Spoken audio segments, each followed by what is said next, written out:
4 PM news network में दोस्तों आपका स्वागत है। मैं हूं आपके साथ राशिद ज़हीर। पत्रकारों के हालात क्या हैं ये तो आपको मालूम ही है। जो मेनस्ट्रीम मीडिया के पत्रकार भारत में हैं, जो उनमें चाटुकार बन गए, उनको तो डीडी न्यूज़ में फला जगह 12 करोड़ 15 करोड़ की नौकरी मिल गई हैं। कुछ ऐसे भी पिट्ठू हैं नोएडा के जो रात दिन जूते चाटते रहते हैं, उन्हें छोटा मोटा इनाम मिलता रहता है, लेकिन उनका ज़मीर तो कुछ नहीं है। गालियाँ उन्हें हर जगह मिलती हैं, लेकिन उन गालियों से उन्हें कोई दिक्कत नहीं, चूँकि ज़मीर ही नहीं है। लेकिन इन पत्रकारों ने डिस्ट्रिक्ट लेवल पे भी हाल क्या कर रखे हैं ये आपको मालूम है। 1000-2000 रुपये के चक्कर में थाने के गेट पे खड़े रहते हैं, दलाली करते रहते हैं। चैनल की आईडी किसी प्रकार से हाथ आ जाए, विभागों में जाके दलाली करें। कोई विकास प्राधिकरण को कवर कर रहा है, कोई नगर निगम को कवर कर रहा है, और वहाँ पर जो दलाल के काम होते हैं वो ये पत्रकार करते हैं। जनरली ज़्यादातर ऐसे लोग हैं। इनकी पत्रकारिता के बारे में तो आपको मालूम है, 100 रुपये से लेकर 2000 रुपये तक के इनके रेट हैं जो छोटे लेवल के पत्रकार हैं। पहले हुआ करते थे कुछ ज़्यादा रेट, अब चूँकि पुलिस जो है डायरेक्टली काम कर लेती है, तो अब इनके थानों के दलाल बनकर रह गए। मैं ये बात क्यों सुना रहा हूँ आपको, मैं भी तो पत्रकार हूँ। असल में इस पेशे को इतना बदनाम कर दिया, लेकिन पता ही चला अमेरिका के पत्रकार भी ऐसे ही हैं। जब गोलियाँ चल रही थी, मार्को रूबियो और जेडी वेंस भाग रहे थे, टेबल के नीचे घुस रहे थे, और ट्रम्प से 2 कदम चला नहीं जा रहा था, गिर गया था ट्रम्प अपने सिक्योरिटी ऑफिसर्स के साथ। ऐसे में जो वहाँ पे ये कॉरेस्पॉन्डेंट मीटिंग थी, हर साल होती है, वाइट हाउस से जुड़े हुए कॉरेस्पॉन्डेंट और संपादक, छोटे मोटे नहीं, बड़े बड़े पत्रकार आए हुए थे, और वो बैठे। जाहिर सी बात है, ट्रम्प की मीटिंग में कोई छोटा मोटा पत्रकार तो जाएगा नहीं।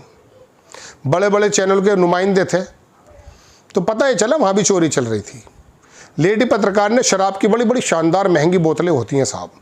हमारे यहाँ जब भारतीय जनता पार्टी की कुछ प्रेस कॉन्फ्रेंस होती है तो बड़ा अच्छा खाना मिलता है, उसमें पत्रकार जाते हैं। तो कई पत्रकारों को यहाँ से मैंने निकलते हुए देखा था, शाही पनीर का शोरबा। घर पे 3 रोटी खाता हुआ इतनी बड़ी गड्डी लगा के आ रहा था वो मक्खन वाले उनकी। अच्छा, वो ये बीजेपी वाले पे पैसा बहुत है तो ये अच्छी वाली प्रेस कॉन्फ्रेंस करते हैं। कोई लड्डू शुगर है, उसे 4 लड्डू लेकर आ रहा था एक पत्रकार। तो मुझे हंसी आती है बाज़ दफ़ा इन पर, और ऐसा खाते हैं जैसे इनके बाप का माल है, और खुश होते रहते हैं जब बातचीत करते रहते हैं, ज़मीर को कुचलते हुए आपस में। उनकी कोई ऐसी बात नहीं होती है, लोकल के पत्रकारों का जिक्र कर रहा हूँ, कि इनका दिमाग बहुत चल रहा हो, सूबे के स्तर पर बात कर रहे हों, घटनाक्रम की बात कर रहे हों, राजनीतिक भी बातें कर रहे हों, प्रशासन पे बात हो, बुनियाद ना ना ना ना ना ना, ऐसा कुछ नहीं है। पुलिस वाला पकड़ कर लाएगा चोर, लोकल एसएसपी आएगा, एक विज्ञप्ति दे देगा कि ऐसे पकड़े गए थे, यूँ भाग रहे थे, यूँ गोली मारी, यूँ गिर गया, यूँ, वो ही कहानी, बस नाम हटा दो। हम जा रहे थे, हमने देखा कि कुछ लोग जा रहे हैं, हमने उनको रोका, उन्होंने जो है गोली चला दी। आत्मरक्षार्थ अपने आप को बचाने के लिए उस पुलिस वाले ने, हीरा लाल ने, गोली चला दी। और अलीगढ़ में तो ठा ठा कर रहा था एक आदमी, याद होगा आपको। इतनी शर्मिंदगी, जब हम पत्रकारिता में नहीं थे, कुछ पत्रकारों को देखते थे। मैं आ रहा हूँ अमेरिका, आप कहोगे, आज मैं छोटे स्तर से वहीं पहुँच रहा हूँ। ये सारे लंका में 52 गज के हैं। तो मैं सोचता था ये बड़ा अच्छा बड़ा शानदार पेशा है, इसके अंदर एसएसपी और डीएम और बड़े बड़े सचिव पचिव बड़ी इज्जत करते थे पत्रकार ऐसे। आज भी होंगे कुछ ऐसे, लेकिन मुझे नहीं पता था कि ये 2000 में अपना ईमान बेचेगा। विनोद दुआ एक बहुत अच्छे पत्रकार गुजरे हैं, दुनिया से चले गए बेचारे, बड़े शानदार पत्रकार थे। उनको देख देख के कुछ बोलना सीखा हमने। तो वो ये बता रहे थे प्रोग्राम में बैठे हुए कि ये जो अधिकारी के आगे बैठा है चाटुकार, जो यूँ कर रहा था, लेकिन वो चश्मा उतारना पड़ेगा। जी जी जी जी जी, मेरा मुँह अजीब लग रहा है। जी जी जी जी, तो ये जो है, ये जो 4 दफ़े जी जी कह रहा है, सबसे बड़ा चाटुकार यही है। मुझे बहुत हंसी आई, मैं बहुत हंसा, क्योंकि कई बार शुरुआती दौर में, पत्रकारिता का दौर में, हम भी अधिकारियों के पास बैठे रहते थे, तो हमारे भी मुँह ही हो जाते थे, ये हो जाते थे। मतलब ये खुशी में, मतलब आपकी हर बात पे हम अच्छा कह रहे हैं, तो ये तो मैं कई बार सोचा मैंने बाहर निकल के कि तेरा गाल ऊपर क्यों है, तो फिर ये नीचे करे। पेट्रोल डलवा रहा था पेट्रोल पंप पे, अपने आप को जो गालियाँ बकने का मन करा कि वो बोल रहा था, मुँह से कुछ भी निकाल रहा था, यूँ को बैठे थे तुम, यूँ ये क्या तरीक़ा था? मेरा मुंह बहुत अजीब लग रहा होगा आपको। खैर, कहने का मतलब ये कि ज़मीर सामने आ गया तो लगा नहीं अधिकारी से सवाल करने चाहिए। खैर, तो इन लोगों की औकात यह हो गई है। तो हम सोचा करते थे बड़ा शानदार, लेकिन पता नहीं था ये होंगे। अब मैं आपको वो वीडियो दिखा रहा हूँ जिसकी वजह से भूमिका बांधी, माफ़ी चाहूँगा आज अजीबोगरीब बकवास आपके सामने कर गया।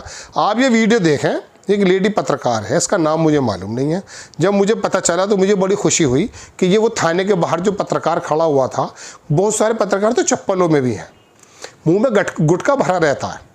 यकीन मानो, एक पत्रकार तो ऐसा था, जब मैंने उसे देखा, वो लोकल का एक चैनल था उसका था, मैंने ये कौन है, क्योंकि वो बोलते उसको मुझे थूक निकल रहा था। अब देखें आप, ये जो पत्रकार उठा रही है, ये बड़ी शानदार शैम्पेन या शराब की बोतलें हैं। इन्होंने सोचा गोली वोली तो चली नहीं है, घर जाकर ये तो पी लें। ये शराबें कहाँ नसीब होती हैं भाई? US reporters spotted stealing expensive drinks during the white house correspondent dinner shooting. और सब लोग हैं बड़े लगाई थी ना, खुशबू लगा के आए होंगे वैसे ही है। तो अब ये देखिए, इसलिए ड्रेस बड़ी शानदार है, स्कर्ट वगैरह बड़ा अच्छा पहन रखा है भाई, बीच में से कट भी है। ये वीडियो देख रहे हैं आप जब मेरी आवाज़ सुन रहे हैं। तो कहने का मतलब ये कि एक तो ख़बर ये बताने आया था, और बाकी ख़बरें मैं आपको एक दो और बता देता हूँ, बड़ी सीरियस खबरें। वो खबर ये है दोस्तों कि ये जो मुज़ाकरात करने के लिए पाकिस्तान में आते हैं जेरेड कुशनर और जनाब मन स्टीव विटकॉफ, इनके बारे में वहाँ के एक सीनेटर का क्या कहना है। इसका नाम है क्रिस मर्फी। इसका पढ़ा हुआ बाद में बताऊंगा। ये लिखता है ये अखबार कि US सीनेटर क्रिस मर्फी जो है, उन्होंने विटकॉफ और कुशनर को कहा कि ये इनएक्सपीरियंस्ड हैं, इन्हें कोई तजुर्बा नहीं है एंड अनक्वालिफाइड है इन एंड टॉक के लिए। है भी नहीं। जेरेड कुशनर को सरकारी पद पे तो है नहीं, दामाद है उसका, सिर्फ पैसे ले रहा था अभी यूएई वगैरह से। और दूसरा जो ये है स्टीव विटकॉफ, ये स्पेशल इन्वॉय बना हुआ, ये बिजनेसमैन है पुराना। इसके देख लीजिए इन्होंने क्या ट्वीट किया है, here they are our 2 top Iranian negotiator. शर्म, ये एक्चुअली इन पर तंज कर रहा है। No diplomatic experience in way over their head, both with massive financial conflict of interest. Their fortune tied the Middle East dictators that make them rich। ये मालदार बनने के लिए कर सकते हैं, सिर्फ अपने जो बातचीत कर सकते हैं, अपने कारोबार को आगे पीछे करने के लिए इनके बस की काम है नहीं। समझ रहे हैं आपने दोस्तों? तो ये 2 खबरें बतानी थी। एक बहुत शानदार हैं, ये जेफरी साचिस, इनके बारे में बहुत खबरें पढ़ता हूँ मैं, बहुत देखता हूँ। ये बड़ा शानदार वक्ता है, कभी कभी बातें बताते। इन्होंने कहा ईरान ने जो है कुछ इस प्रकार से शो किया है, ऐसे क्रिटिकल डेटरेंट पावर अपनी बताई गई है, डरे नहीं है। इट हैज़ लीवरेज, उनको ये वाली तमाम चीज़ें उसको थोड़ा लेवरेज देती हैं, that it will not be simply scared away by the threads और इवन द बॉम्ब्स एंड ये जो थ्रेड देते हो आप बेवकूफ़ों की तरह, उससे वो डरेंगे नहीं।